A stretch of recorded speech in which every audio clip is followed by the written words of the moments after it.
The last thing Afanasy Nikolaevich Sivtsev did before the cold took everything from him was reach for his tobacco tin. It was on the shelf beside the door, the small tin shelf his son had bolted to the exterior wall 14 years ago, back when Pyotr still lived in the village and believed his father needed a place to set things down while unlocking the house. The tin was old, dented at one corner, and it held perhaps 6 or 7 cigarettes that Afanasy rolled himself on slow afternoons. He had been rationing them since November. It was now January, the deep belly of the Siberian winter, and each cigarette felt like a small luxury he had not quite earned. He stepped outside to smoke. That was all. He had done it 1,000 times. The door had a latch that required lifting and pushing simultaneously, a quirk he had lived with for 30 years, a small mechanical demand that his hands understood without instruction. He had built the door himself. He knew its grain, its weight, the precise angle at which the wood swelled in cold and required a shoulder to open. He knew all of this. And yet, when the latch dropped behind him, when the small iron tongue fell into its catch with a sound like a finger snap, he did not immediately understand what had happened. He stood on the narrow wooden step and looked at the cigarette he had just lit. The smoke rose from it in a perfectly straight line, rising without deviation into the black sky, because at -71 degrees Celsius the air does not move. Nothing moves. The world at this temperature is not frozen so much as suspended, held in a stillness so complete it feels geological. Afanasy had lived his entire life in Oymyakon, and he understood that stillness the way other men understood the sound of traffic or the smell of rain. It was simply the texture of winter, the absence of everything soft. He drew on the cigarette. The smoke inside his mouth was warm and slightly bitter, and for a moment, he closed his eyes and thought of nothing in particular. Then he reached back for the door. The latch did not lift. He tried again. He pressed his thumb under the iron bar and applied upward pressure, and the bar moved, and he pushed the door, and it did not open. He pushed harder. He jiggled the bar. He stepped back and looked at the door as though it had spoken to him in a language he did not recognize. And then he tried the latch again, and again it held. It took him perhaps 3 minutes to understand, with full clarity, what had happened.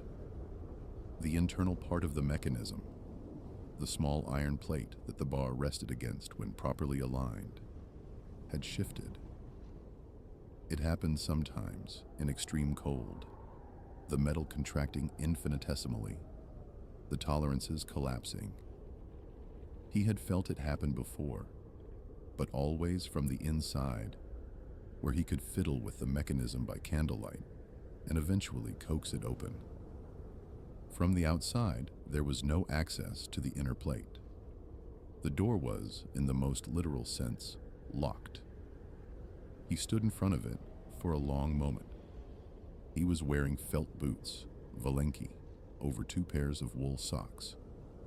He was wearing a quilted vest over a heavy wool sweater, and a sheepskin coat over that, and his hat, the big shapka with the ear flaps tied down, and his gloves, but not his heavy mittens, which were hanging on the peg inside the door.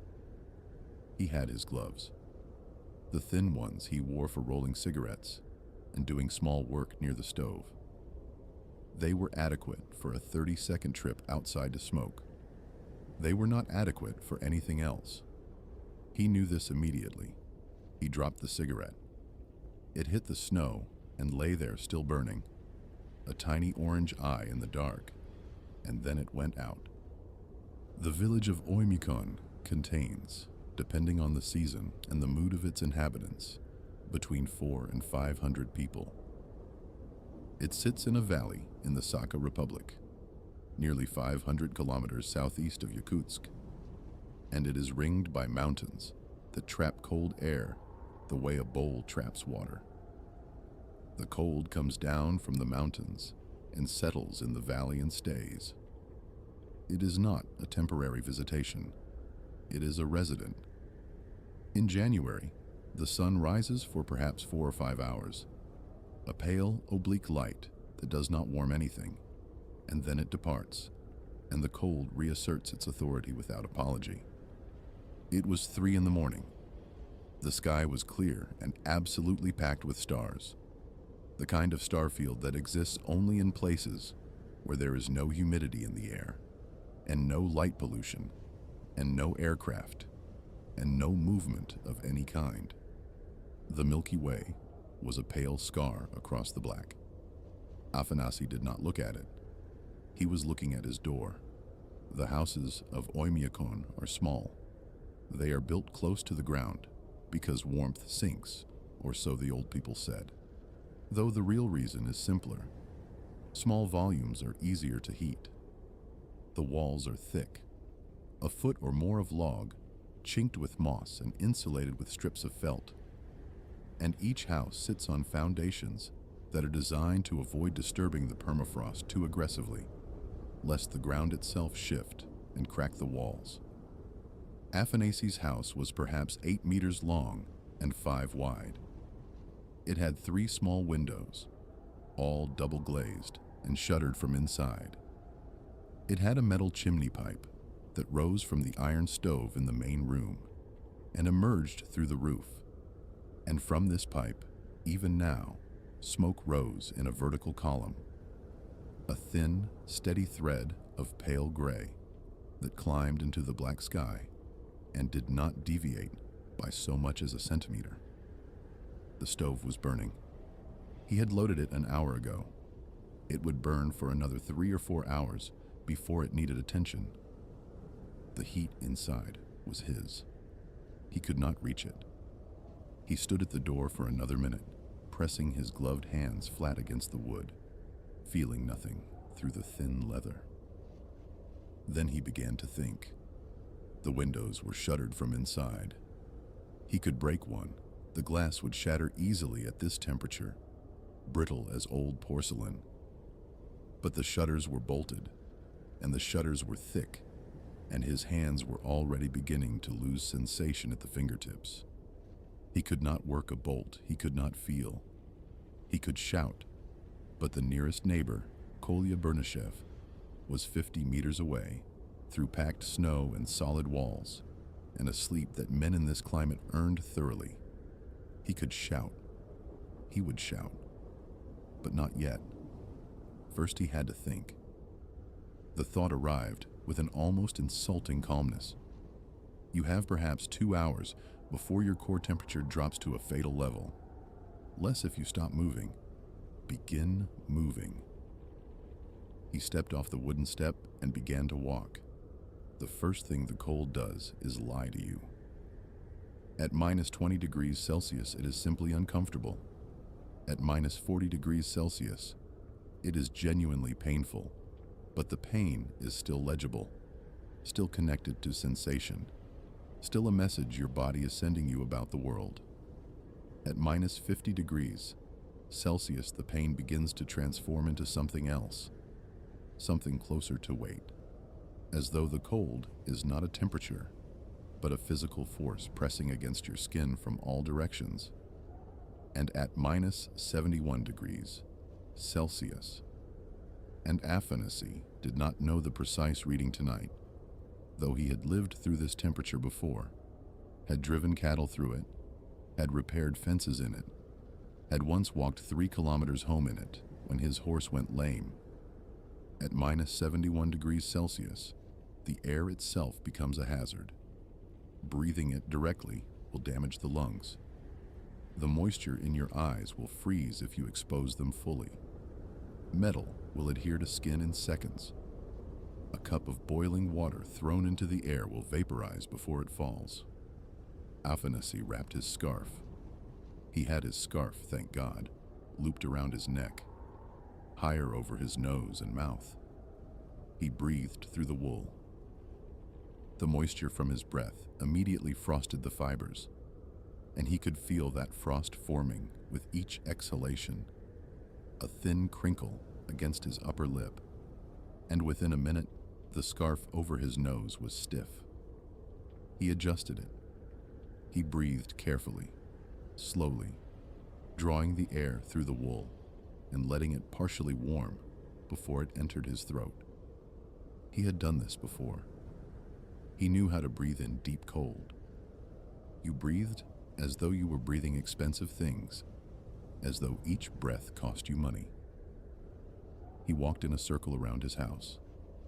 He did this deliberately, keeping to packed snow where he could, lifting his feet properly, making himself walk with purpose and rhythm. Movement generated heat. Not much, not enough, but some, and it delayed the cooling of his extremities. His feet were all right for now. The Valenki were good boots, thick felt with leather soles, and he had 2 pairs of socks inside them. His feet would last longer than his hands. His hands were the immediate problem.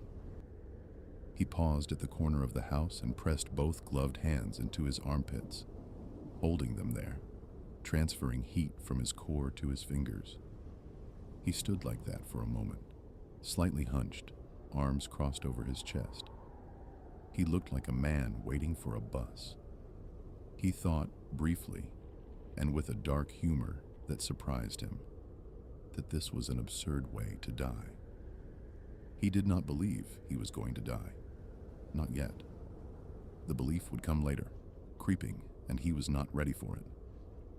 He completed the circle and arrived back at his door. He tried the latch again. It held. He shouted, "Kolya!" His voice went nowhere. At this temperature, sound travels differently. It moves in certain directions and not others, behaving strangely, and the stillness of the air absorbed his shout almost immediately. There was no echo. There was no response. The village was silent, in that absolute way that very cold places are silent. A silence that is not merely the absence of sound, but the absence of the possibility of sound. He shouted again, louder, "Kolya Bernashev! Anyone!" Nothing. He walked toward Kolya's house. His boots squeaked against the snow. A sharp, sustained squeak with each step. The compressed snow crystals protesting under his weight. A sound that at -70 degrees Celsius is almost musical. High and precise, like walking on powdered glass. He counted his steps. 43 steps to Kolya's door. He knocked hard, his knuckles against the wood, feeling like he was hitting with someone else's hand. No sensation in the fingertips now. He waited. He knocked again. He shouted Kolya's name directly at the door. Through the thick wall, he heard nothing. Kolya was 68 years old and slept deeply, and did not own a dog that might serve as an alarm. Afanasy pounded the door with the flat of his palm. He tried the latch. Locked. He pounded again and then stopped, because he realized he could feel his fingers, less than he could a minute ago, and standing still at Kolya's door was costing him heat he could not spare. He turned and walked back to his house. On the way, he passed the communal woodshed, a low structure of rough timber, roofed but open on one side, stacked from floor to rafters, with birch and larch that the village shared through the winter. He paused here. The wood blocked the open sky above him, and even this small psychological shelter, the partial enclosure, felt like something. He stood inside the woodshed entrance and pressed his hands to his armpits again. He looked around himself. He began to think about longer-term survival, an inventory conducted mentally while standing in the woodshed opening, hands in armpits, breath frosting the scarf before his face. He had a sheepskin coat. It was a good coat, heavy with a lining of coarse wool, and it came to mid-thigh. It was old. He had worn it for 12 winters. But it was intact, well maintained, re-stitched at the collar 3 seasons ago by his daughter-in-law, before she and Pyotr moved to Yakutsk. It was the coat of a man who understood cold as a profession.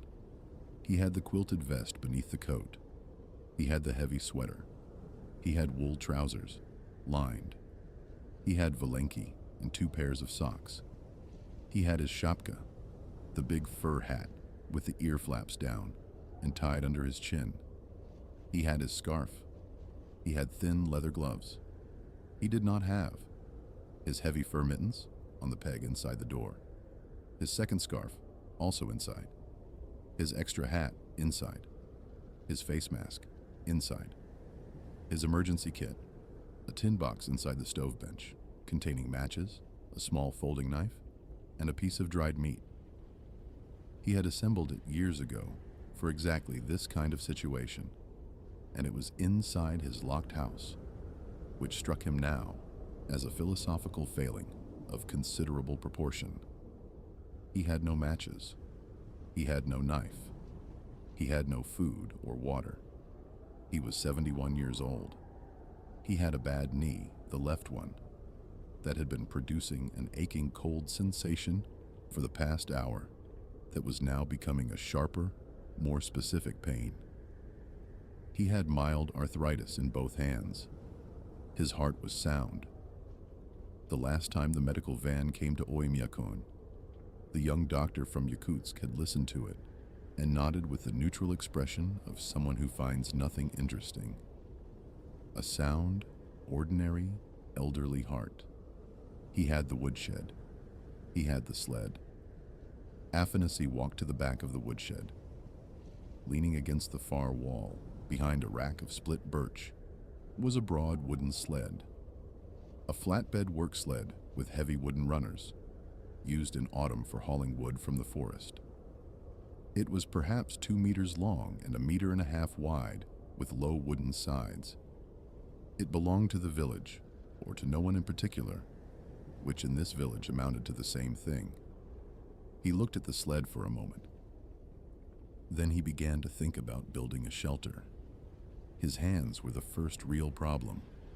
He could see them. The gloves were thin enough that he could discern the shapes of his fingers, but he could not fully feel them. When he flexed his fingers, he felt a distant resistance, as though the fingers belonged to someone slightly removed from himself. A man standing just behind him, sharing his body but operating it through a long intermediary.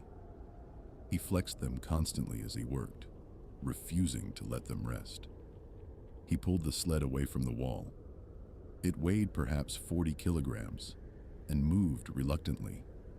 The runners froze into the shed floor, and he had to rock it back and forth until it broke free with a sound like a cracking knuckle.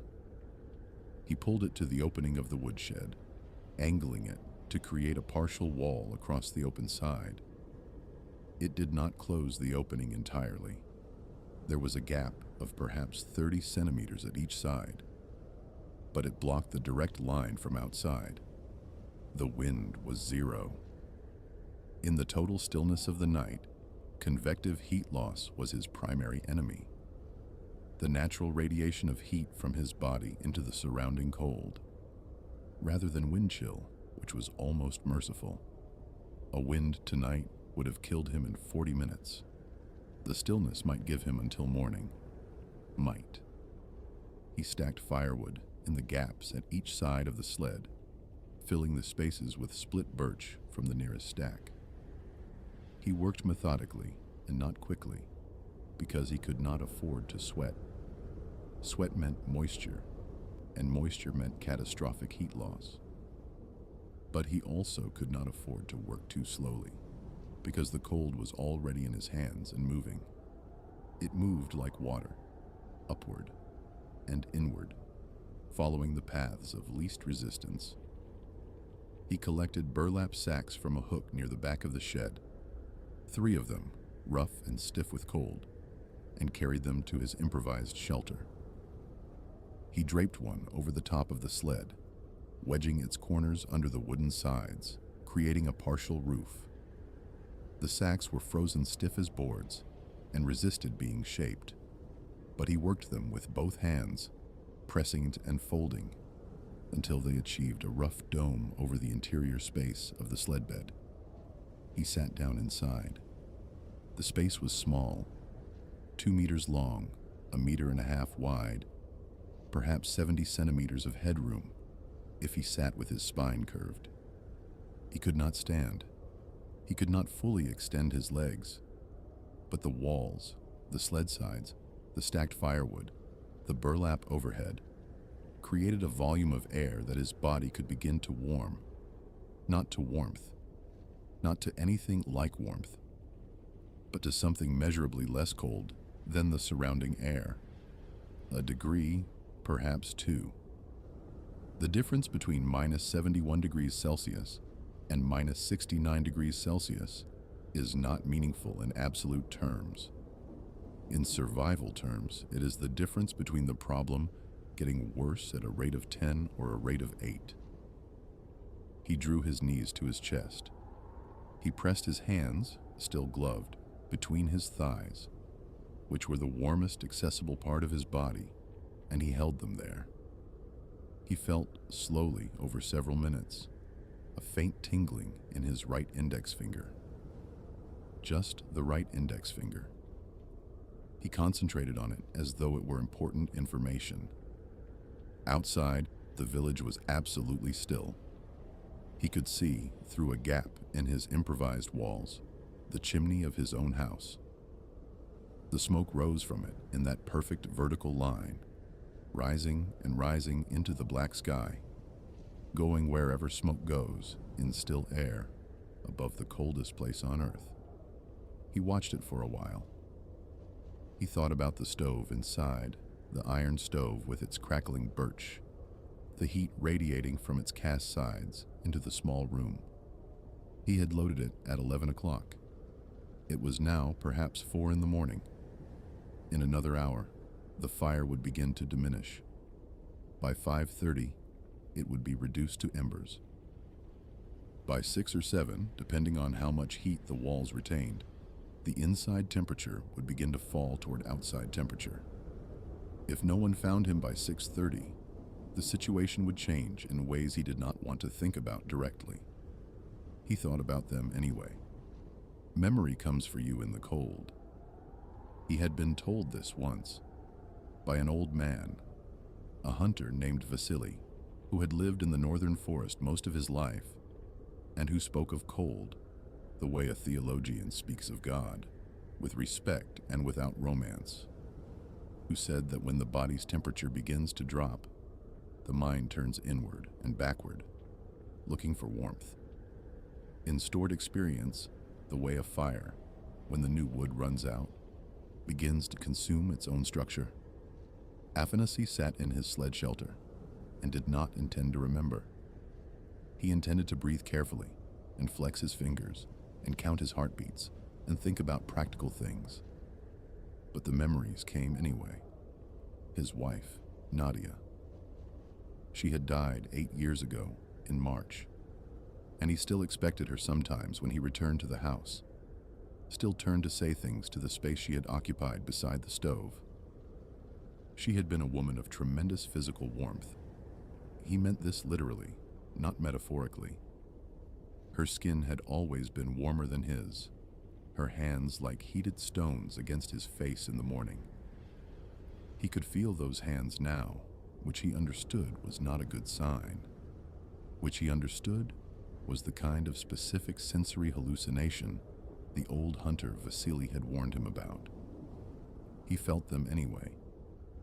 He had not been a particularly good husband.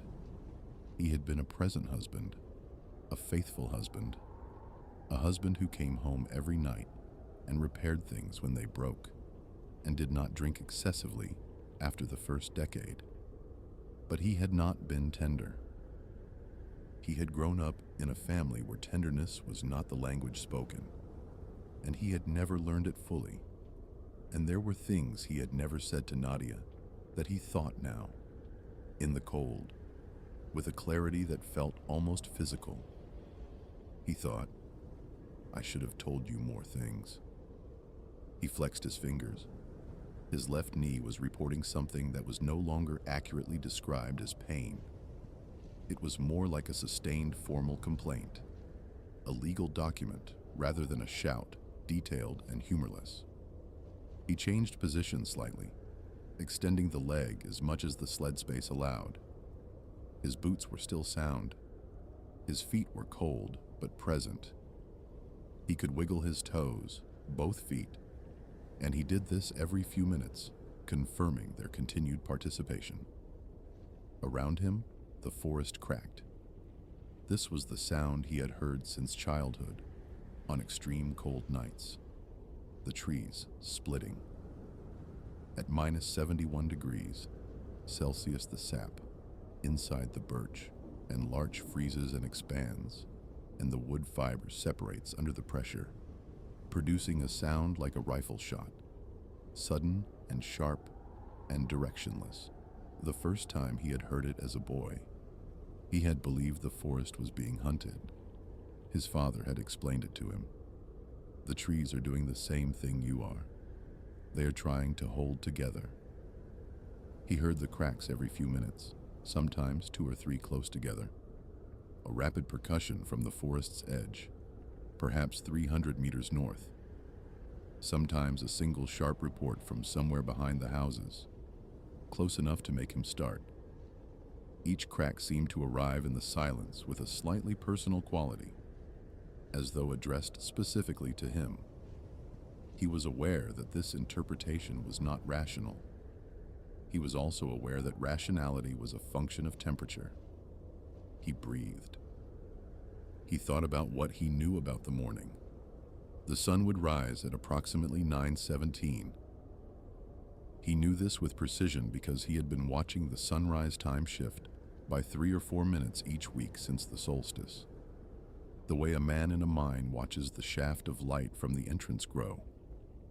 At first light, perhaps 8:30, perhaps 8:45, people would begin to emerge. Kolya Bernyshev was early. He would go to the water trough, the communal water point at the center of the village, before 7, as he did every morning. He would almost certainly see the shed. He might not immediately understand what he was seeing, but he would look. If Afanasy was still alive at 8 in the morning, he would almost certainly be found. 8 in the morning was 4 hours away. He began doing arithmetic. Not because it was particularly useful arithmetic, but because the discipline of counting kept his mind moving. He counted heartbeats. He got to 40 and lost count and started over. He counted his breaths, noting that his breathing rate had slowed since he sat down, the body conserving, rationing its warmth. He counted the cracking sounds from the forest. He counted the vertical smoke threads he could see over the rooftops. 3, 4, 5 chimneys sending their straight lines into the sky, the evidence of sleeping families and burning stoves. He thought, people are warm right now, who do not know they are warm. This thought had no bitterness in it.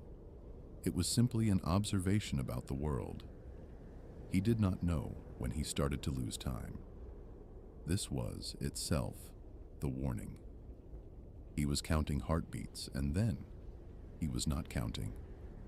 And when he returned to awareness, he could not have said whether 30 seconds had passed or 30 minutes. The cold was in his chest now. Not literally, not yet. But he could feel the gradual tightening, the progressive withdrawal of warmth from the periphery toward the core, the body making its priorities clear. Protect the center. Abandon the edges. His fingers, when he checked them, were wooden. He could flex them, but barely, and the flexion required a deliberate mental command rather than a casual muscular request. He tucked them into the collar of his coat, pressing them directly against the skin of his neck. The skin of his neck was warm, and the contrast, The cold fingers against the warm skin produced a sensation that was almost painful in its clarity. He thought, "Get up." He did not want to get up. Sitting in the small shelter felt like the closest thing to rest he was likely to get. And some part of him, a part he identified and distrusted, was arguing that rest was good, that he had been working hard and deserved to be still for a while, that he could stay here, that the cold was not so bad, that he was quite comfortable really, that he might even sleep a little. He had been waiting for this argument. He stood up. The cold hit him again. He had forgotten how cold it was. Inside the shelter had been merely desperate. Outside was something that the word cold did not adequately contain. He walked. He went back to the route around his house, the circle he had established in the first hour, and he walked it. His knee protested in its formal, legalistic way. He walked anyway. He walked with the concentrated attention of a man walking a tightrope, his whole mental effort directed at the simple achievement of one foot forward, then the other. The snow squeaked under him. A birch tree cracked somewhere to the north. He tried Kolya's door again. He pounded it. He shouted. Nothing. He tried 2 other houses. Same result. The village slept with the invulnerability of the well-heated, behind walls that were specifically designed to exclude everything from outside, including sound. He returned to his circuit. Time passed. He was no longer entirely sure what he was thinking about. The thoughts came in a format that was more visual than verbal. Images rather than sentences. Nadia's hands. The face of his son Pyotr, at perhaps 12 years old, standing in the doorway of the same house, covered in snow from a fall, holding one wrist and crying silently. In that way, boys cry when they are trying not to. The forest in August, the larch trees fully green, the mosquitoes impossible, the air smelling of something alive and faintly sweet. A horse he had owned for 11 years, a gray mare named for no good reason, Kolkoznitsa, who had died in a cold snap 15 years ago. He had been sad about the horse in a way that surprised him, a cleanly grief without ambiguity. He thought about grief without ambiguity. He thought he would like more of that. He had complicated things when they didn't need to be. He stopped walking. He had stopped without deciding to, and he stood in the blue-black darkness between 2 houses, and his legs had simply ceased their motion, and he looked at this fact from a distance, from what felt like a significant physical remove, and understood it for what it was. Get up. He was not down. He was standing. He was standing and had stopped walking. He told his legs to move, and they moved, and he walked on, and he counted his steps again. 1, 2, 3. He thought, this is the part where it becomes serious. He had suspected, without fully admitting it, that he might have been managing this acceptably, that his clothing, his shelter, his movement had kept him in a category of bad but manageable. He now understood that he had moved into a different category. He was still functional. His heart was beating. His legs were carrying him. His mind was, roughly, imprecisely working. But the margin had collapsed. There was no longer any surplus. He was running on exactly what he had and nothing more. And if anything changed, if he fell, if his clothing shifted, if his core temperature dropped another degree, the outcome would change. He went back to the shelter and got inside. He pulled the burlap sacks down around himself as best he could, wrapping them over his shoulders, tucking them at the sides. They were stiff and resistant, but he worked them, and eventually, he had created something that was not precisely a blanket. but performed in the general direction of one. He tucked his hands against his body. He breathed carefully through the wool of his scarf. He thought about his son. Pyotr was 43 and living in Yakutsk and working at the administration building in some capacity that Afanasy had never fully understood. Something to do with property records. He called his father on the telephone every second Sunday. The calls were not long, 15 or 20 minutes, and they proceeded along a well-worn path of inquiry and brief report. How was the stove? How was the knee? Had the delivery of propane come? How was Kolya Bernashev's health? How was the weather? They didn't discuss things that mattered. This was a family tradition. Afanasy thought, I will call him this Sunday, and I will say something. He did not know exactly what he would say.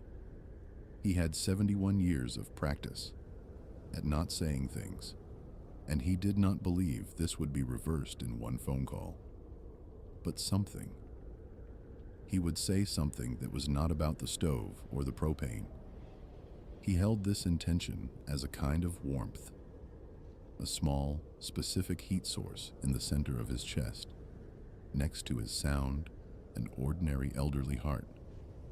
Between 4 in the morning and 7, time in Oymyakon in January is not ordinary time. It is a suspended interval, a pocket between the last embers of night activity and the first stirrings of pre-dawn. The village makes no sounds. The dogs, there are several, scattered across the settlement, tethered or loose, have ceased their occasional barking. The horses, those that remain, stand in their small enclosures with their heads lowered, conserving. The cattle are inside. The machines, the ancient trucks and Urals, with their engines idling through the night to prevent freeze-up, hum at the edge of perception, a distant mechanical undertone, the only evidence that anything in the world is still running. Afanasy listened to those engines. They were perhaps 300 meters away, near the small garage at the edge of the village. He had considered going there. It had occurred to him in the first hour, but the distance was significant, and the garage was locked, and standing near a running engine in open air was a marginal improvement over where he was. He had stayed with his shelter because his shelter, inadequate as it was, represented accumulated effort and a small thermal advantage. You do not abandon accumulated advantages in extreme cold. You stay with what you have built. He understood that his thinking had slowed. This was visible to him in the same way that a man can sometimes observe his own drunkenness. From a slight distance, with a detached analytical quality that is itself a symptom of the condition. He was thinking more slowly. Each thought required more time to complete itself. He would begin a thought, the propane, did I check the propane this week? And then the thought would stop before it finished, and he would sit with the unfinished thought for a while, and then move to another one. His inner monologue had become halting, punctuated, full of ellipses. He tried mental arithmetic. He tried to multiply 37 by 19. He could not hold the subcalculations in his head long enough to complete them. He tried to recite the names of his parents, siblings, children, grandchildren. He had 3 grandchildren. The eldest was 11, and he could reach the grandchildren, but he could not recall the youngest one's name. He knew that he knew it. He knew that his failure to recall it was frightening information. He tried not to be frightened. He moved his toes, both feet confirmed. He moved his fingers, which required significant, deliberate effort, and produced a sensation in the right hand that was something like pain, and something like the specific discomfort of returning circulation, and something like neither. He kept moving them. He thought about the smoke from his chimney. He had been watching it intermittently through the gap in his shelter walls. At some point in the past hour or so, he could not be precise. The smoke had changed character. It was thinner now, less dense. The stove was declining. This meant the fire had burned down from its peak and was now working through the latter logs, the ones he had loaded last, which had been slightly damp and which he had placed on top, specifically because they would burn slowly and bank the fire for the night. Damp wood, slow burn. Perhaps another 2 hours of meaningful heat inside the house, and then a gradual cooling that would not reach dangerous levels for another 3 or 4 hours after that. The pipes would not freeze before noon, assuming the insulation held. He was not thinking about the pipes. He was thinking about the thinning smoke as evidence of something he did not want to name directly. He thought, Pyotr's daughter, Sophia. That was the youngest grandchild's name, Sophia.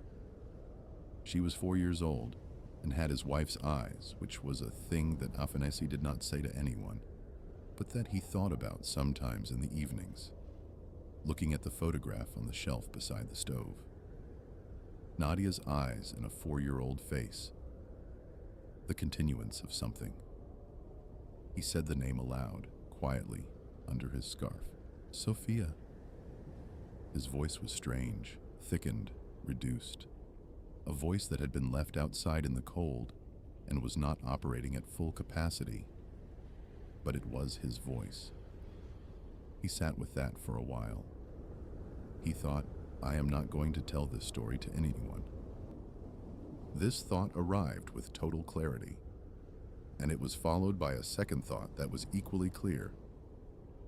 I am going to survive this and not tell anyone, because I am a man of 71 who locked himself out of his house and nearly froze to death sitting in a woodshed, and I am not going to provide my son with additional evidence that his father cannot manage alone.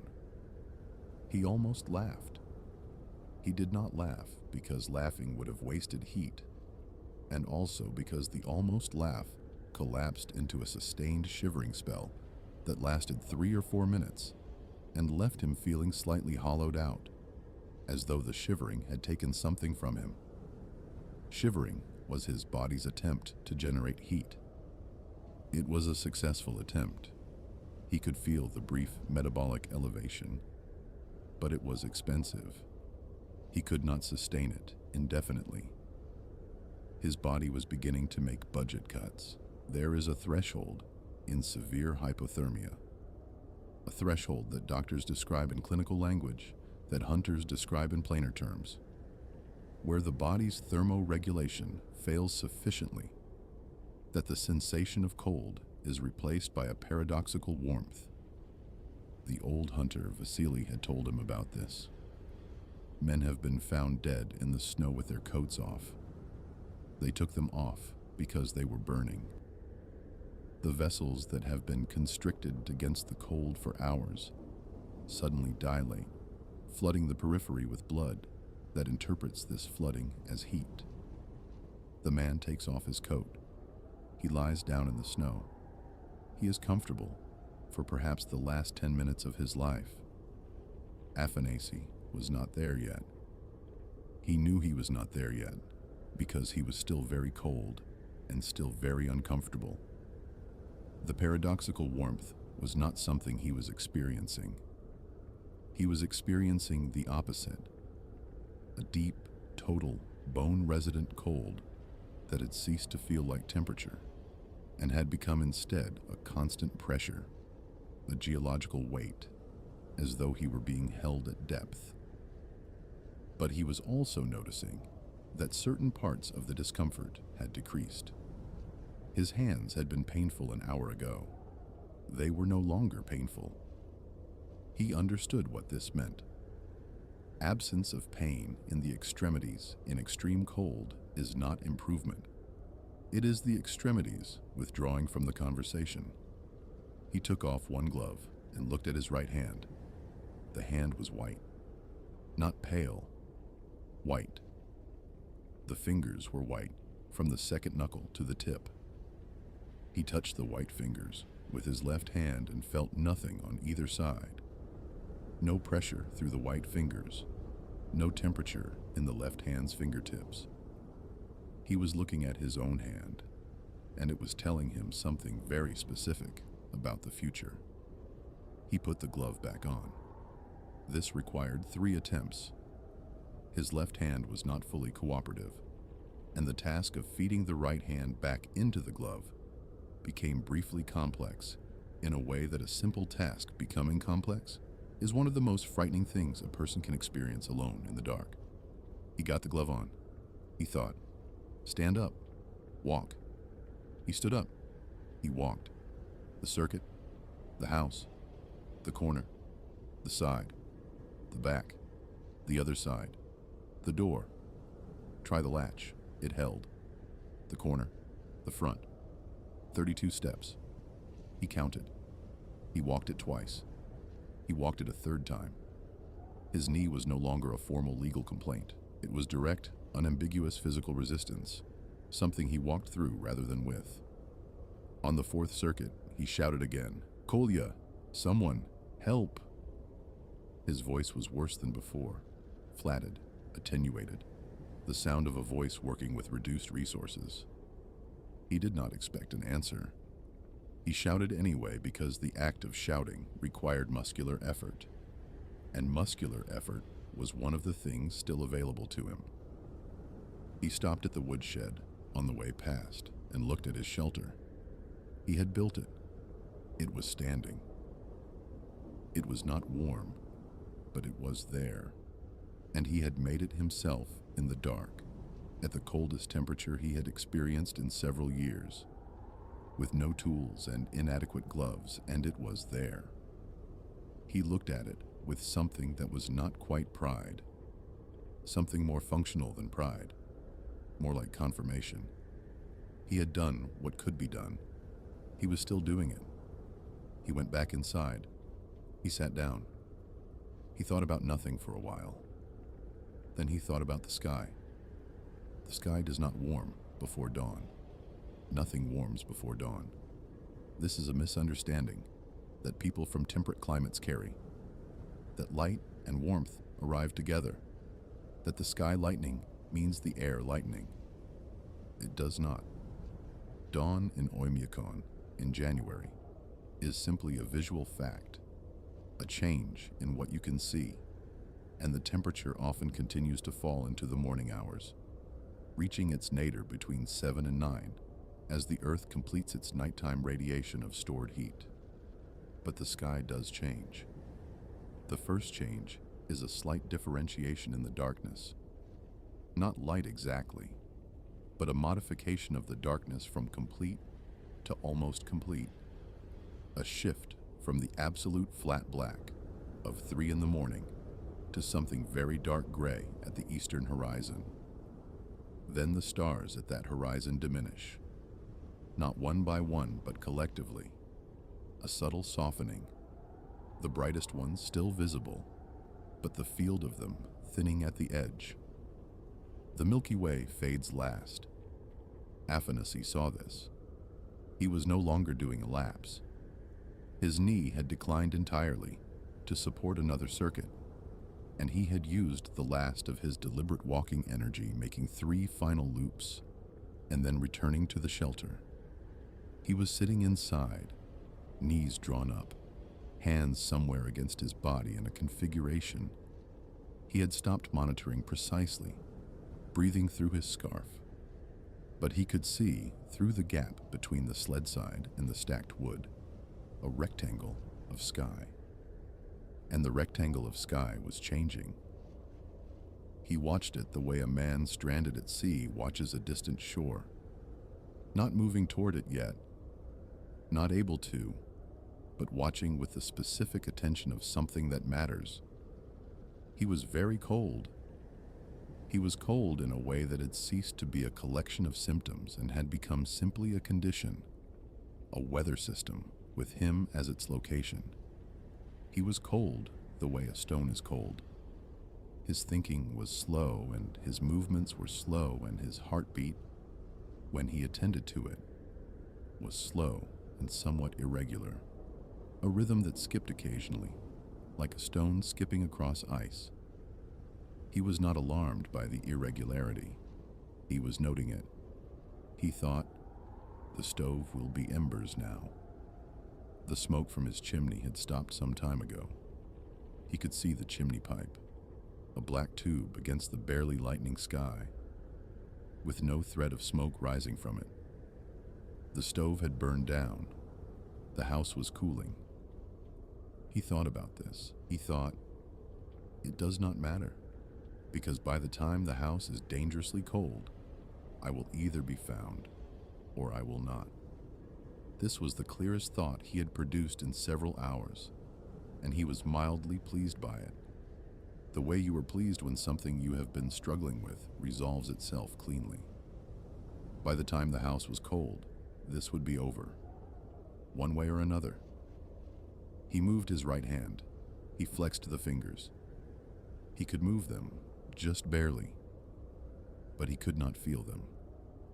He was past the point where the fingers were going to recover on their own.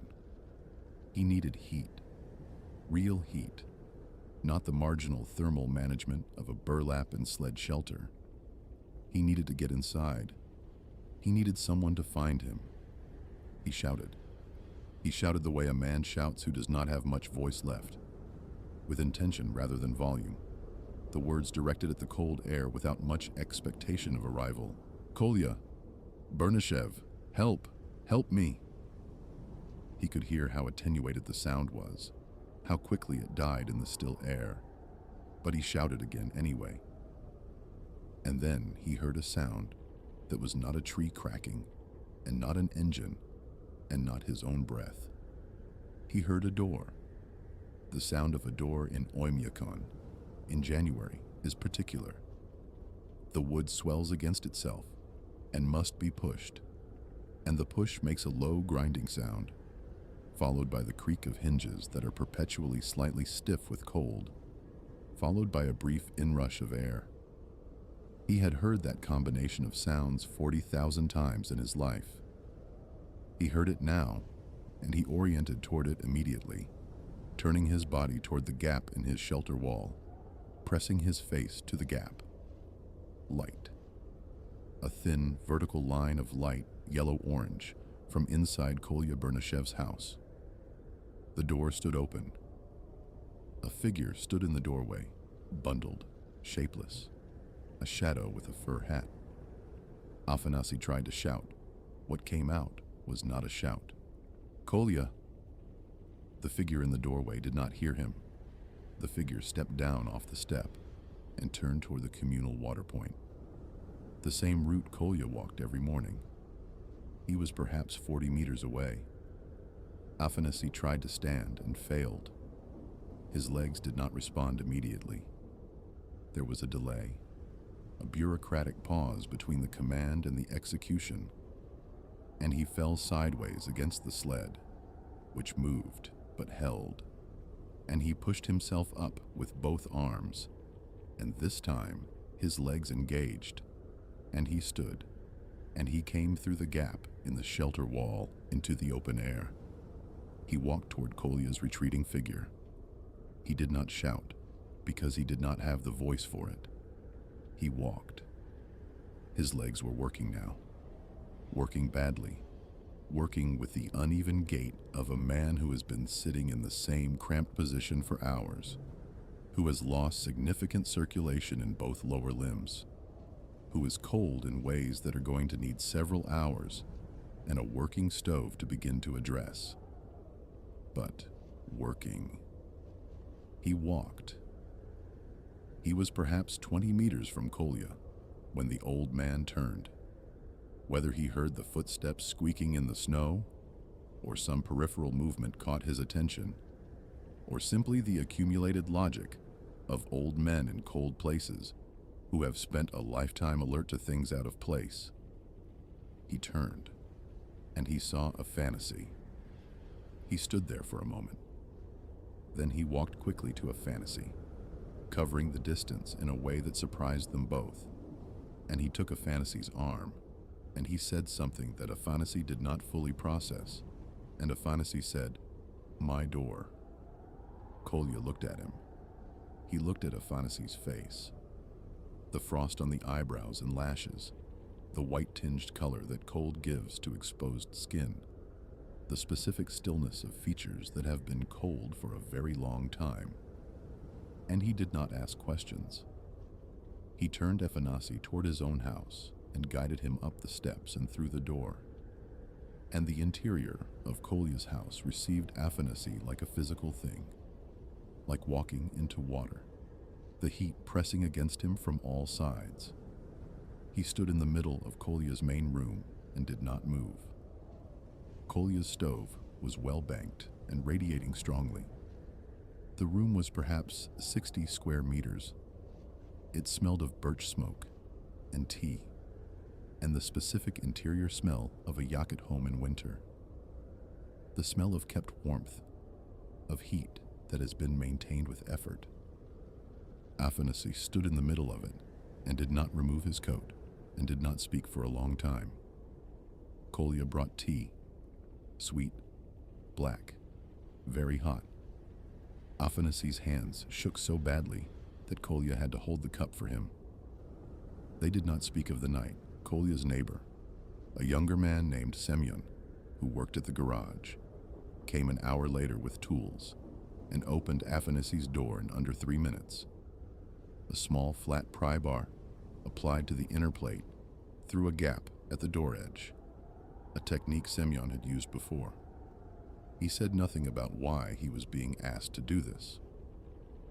He opened the door, handed the pry bar back into his coat pocket, and said he would look at the latch mechanism when the weather eased.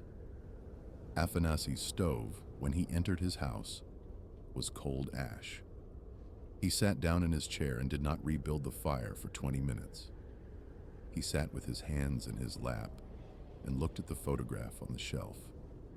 Nadia, in the photograph, was 34, standing outside the same house in summer, squinting against the sun. And he looked at it for a long time.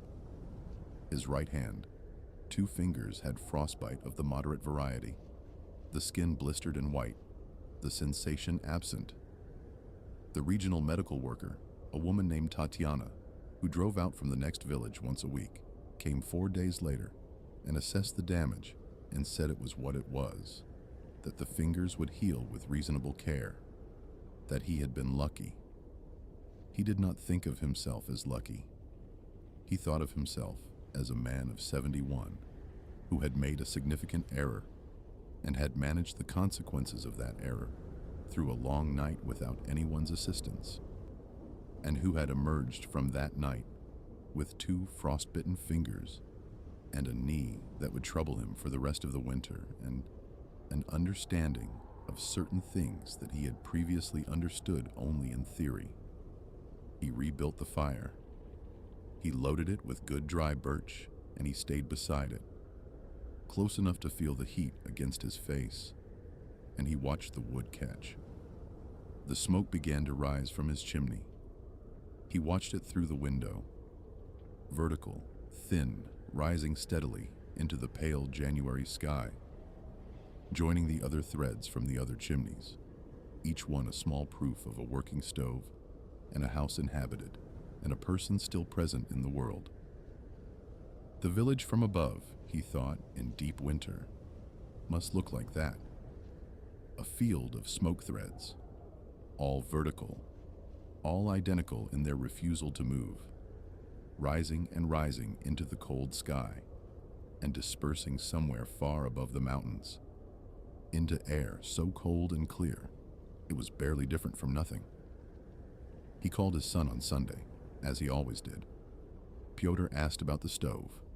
Afanasy said the stove was fine. Pyotr asked about the knee.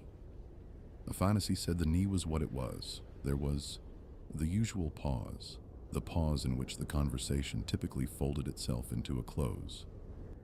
Afanasy listened to the pause. Then he said, "How is Sophia?" Pyotr said she was very well. She had started drawing horses. She was quite good at it, Pyotr said, with the slightly surprised tone of a parent who has discovered an unexpected competence. Afanasy said, "Bring her to see me this summer." Another pause, a different kind. "Yes," Pyotr said, "we will." The call ended. Afanasy set down the telephone.